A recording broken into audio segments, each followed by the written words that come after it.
ગુજરાત 18 લાઈવમાં આપનું સ્વાગત છે। વડોદરા શહેરના અભિલાષા 4 રસ્તા ખાતે વોર્ડ નંબર 2 ના કાઉન્સિલર મહાવીરસિંહ પુરોહિતના જનસેવા કાર્યાલયનું ઉદ્ઘાટન ગૃહ રાજ્યમંત્રીના હસ્તે કરાયું। પ્રાપ્ત માહિતી અનુસાર વડોદરાના સમા અભિલાષા 4 રસ્તા ખાતે વોર્ડ નંબર 2 ના કાઉન્સિલર મહાવીરસિંહ પુરોહિતના જનસેવા કાર્યાલયનું ઉદ્ઘાટન ગૃહ રાજ્યમંત્રી હર્ષ સંઘવીના વરદ હસ્તે કરવામાં આવ્યું હતું। ઉદ્ઘાટન પ્રસંગે મુખ્ય દંડક ગુજરાત વિધાનસભાના બાલકૃષ્ણ શુક્લ, સાંસદ ડોક્ટર હિમાંગભાઈ જોશી, પૂર્વ સાંસદ રંજનબેન ભટ્ટ, શહેર અધ્યક્ષ ભાજપા ડોક્ટર વિજય શાહ, ધારાસભ્ય સયાજીગંજ કેયુરભાઈ રોકડિયા, ધારાસભ્ય મનીષાબેન વકીલ, મેયર પિંકીબેન સોની, ડેપ્યુટી મેયર ચિરાગ બારોટ સહિત ભાજપના અગ્રણીઓ ઉપસ્થિત રહ્યા હતા। જનસંપર્ક કાર્યાલય ખાતે નાગરિકોને કેન્દ્ર સરકાર તથા રાજ્ય સરકારની વિવિધ યોજનાઓ લોકોને માહિતગાર અને લાભ મળી રહે તે હેતુસર આ જનસંપર્ક કાર્યાલયની શરૂઆત કરવામાં આવી। વોર્ડ નંબર 2 ના કાઉન્સિલર મહાવીરસિંહ પુરોહિત તથા વોર્ડ નંબર 2 ની ટીમ દ્વારા ગૃહ રાજ્યમંત્રી હર્ષ સંઘવીનું સ્વાગત કરવામાં આવ્યું। ગૃહ રાજ્યમંત્રી હર્ષ સંઘવીએ પોતાના વક્તવ્યમાં જણાવ્યું કે વડોદરા શહેરમાં સલીમ સુરેશ બનીને વાલી દીકરીને ફસાવે છે, તેમના વિરુદ્ધમાં કાર્યવાહી ચાલુ છે। એક પણ આવા વ્યક્તિને છોડવામાં નહીં આવે જે દીકરીઓને ફસાવવા માટે લોકો પ્રયાસ કરી રહ્યા છે, તેમની વિરુદ્ધમાં કાર્યવાહી થશે। આવા કોઈ પણ પરિવાર કે દીકરી હોય તો પોલીસને જાણ કરો। તેમના પવિત્ર સંબંધને બદનામ થતા રોકવાની જવાબદારી આપણી બધાની છે। ગુજરાત પોલીસે ગુજરાતના નાગરિકો સાથે મળી એક અભિયાન ચલાવ્યું। ગુજરાતમાં આજ તકના ઇતિહાસમાં સૌથી વધુ ડ્રગ્સ પકડવાનું કામ ગુજરાત પોલીસે કર્યું છે। ગુજરાત પોલીસ ડ્રગ્સ સામે અભિયાન નહીં પણ જંગ લડી રહી છે। જેને રાજનીતિ કરવી હોય તે કરી શકે છે। રાજનીતિ કરનારા લોકોને તેમની સોસાયટીના લોકો મત નથી આપતા।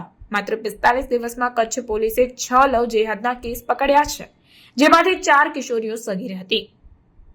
આવી બાળકીઓ જોડે જે ષડયંત્ર કરવામાં આવ્યું તેમાં પોલીસ કોઈકને બિહાર કે કોઈકને રાજસ્થાનથી લઈ આવી છે।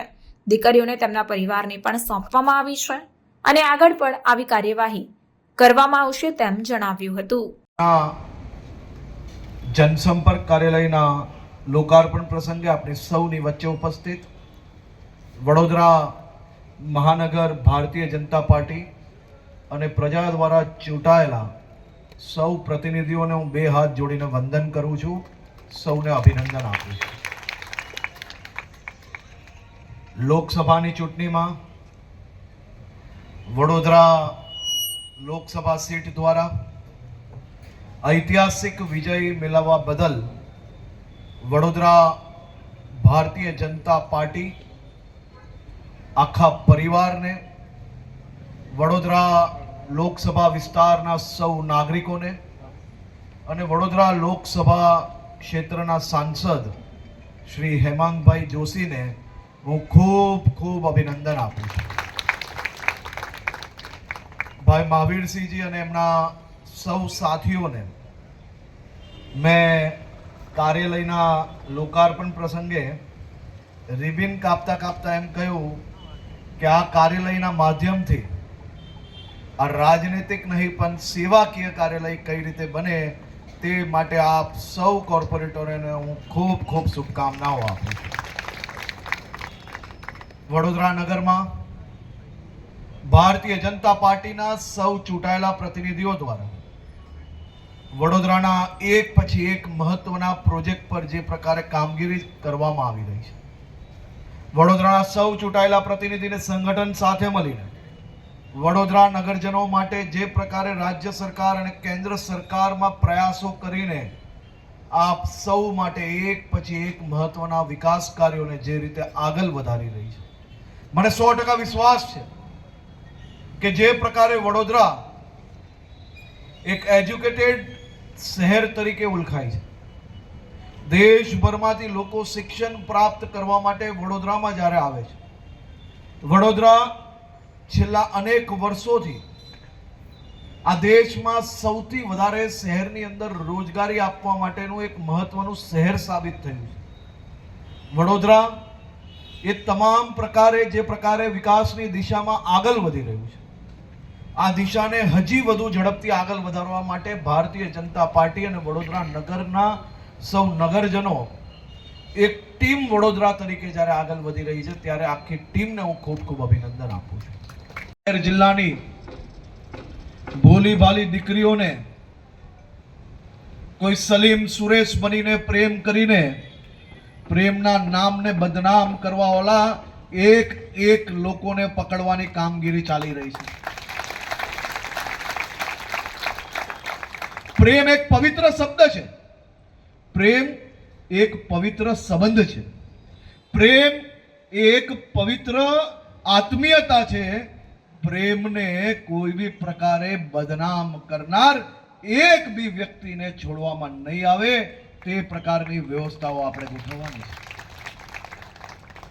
મારી સૌ માતા પિતાઓને બે હાથ જોડીને વિનંતી છે, આ પ્રકારના કિસ્સાઓ ધ્યાનમાં આવે. તમારા પડોશી હોય, પરિવારના સભ્ય હોય, સમાજની ચિંતા મનમાંથી બહાર નીકાળ લો. સમાજ જાણે છે કે આવી ભોલી ભાલી દીકરીઓને ફસાવવા માટે આ લોકો પ્રયાસ કરતા હોય છે. એવો કોઈ બી વ્યક્તિ હોય,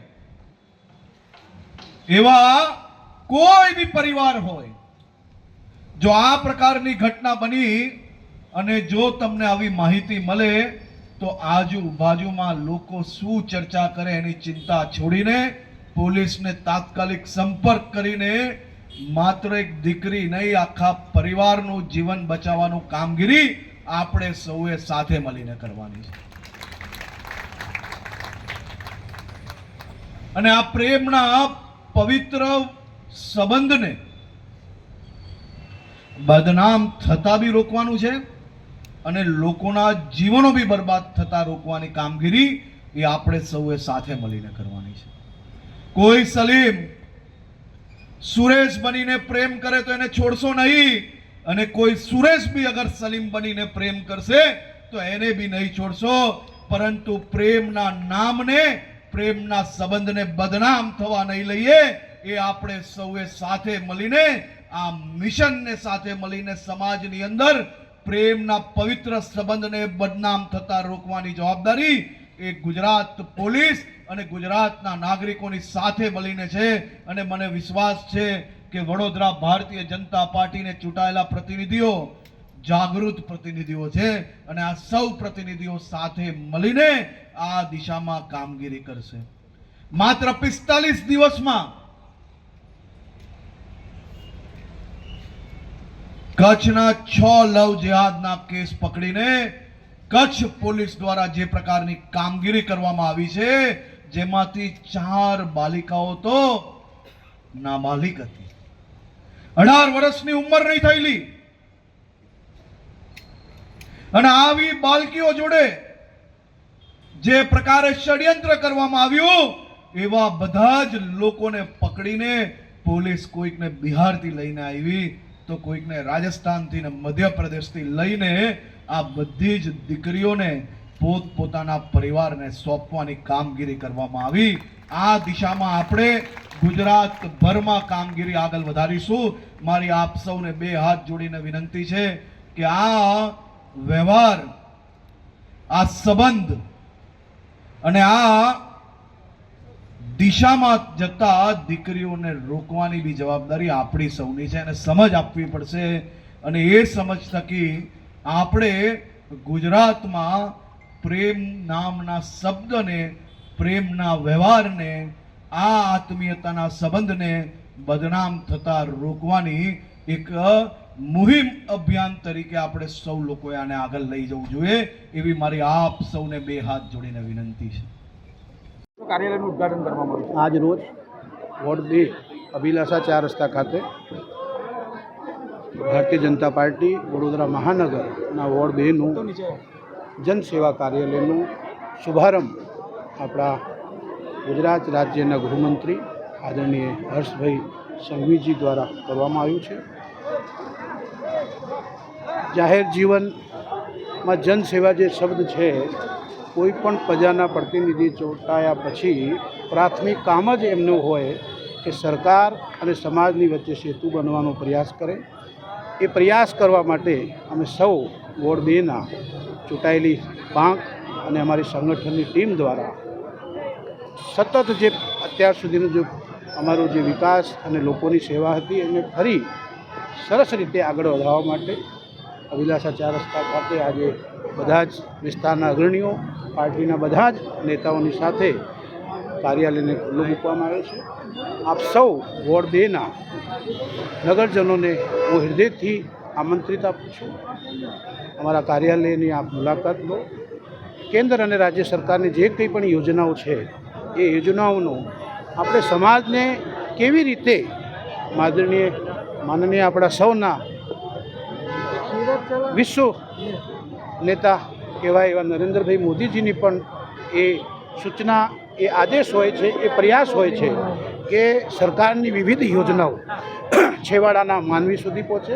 એટલે આપ મીડિયાના બધા મિત્રોના માધ્યમથી હું વડોદરાની જનતાને, ખાસ કરીને વોર્ડ નંબર 2ને વડોદરાના અભિલાષા 4 રસ્તા ખાતે આવેલું આ કાર્યાલયનું બિલકુલ આપ મુલાકાત લેજો અને ત્યાં પણ આપની આ વ્યવસ્થામાં, આ યોજનાઓમાં અમે જો મદદગુર થઈશું તો અમે પોતે ખુશનસીબ હોઈશું. આપ સૌનો ફરી એક વખતે ખૂબ ખૂબ આભાર. સાથે આજ રોજ મોટી સંખ્યામાં વિસ્તારના વડીલો, પાર્ટીના પૂર્વ પ્રમુખો, વોર્ડના પૂર્વ કાઉન્સિલરશ્રીઓ, પૂર્વ મેયરશ્રીઓ, પૂર્વ ધારાસભ્યશ્રીઓ, વર્તમાન ધારાસભ્યશ્રી આદરણીય અમારા બાલુભાઈ, કેયુરભાઈ, સાંસદ પિંકીબેન અને મોટી સંખ્યામાં માતાઓ, પિતાઓ, યુવાનોએ આશીર્વાદ આપવા ઉપસ્થિત રહ્યા.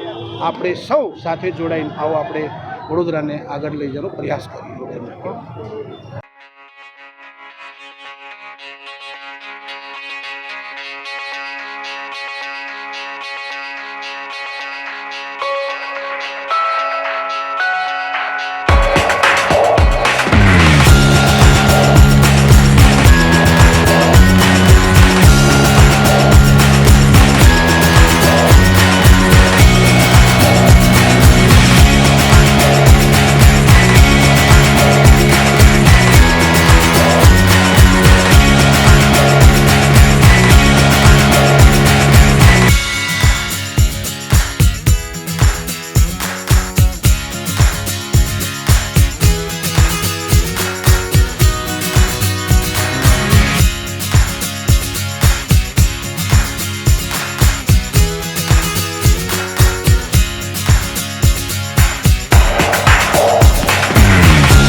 Thank you.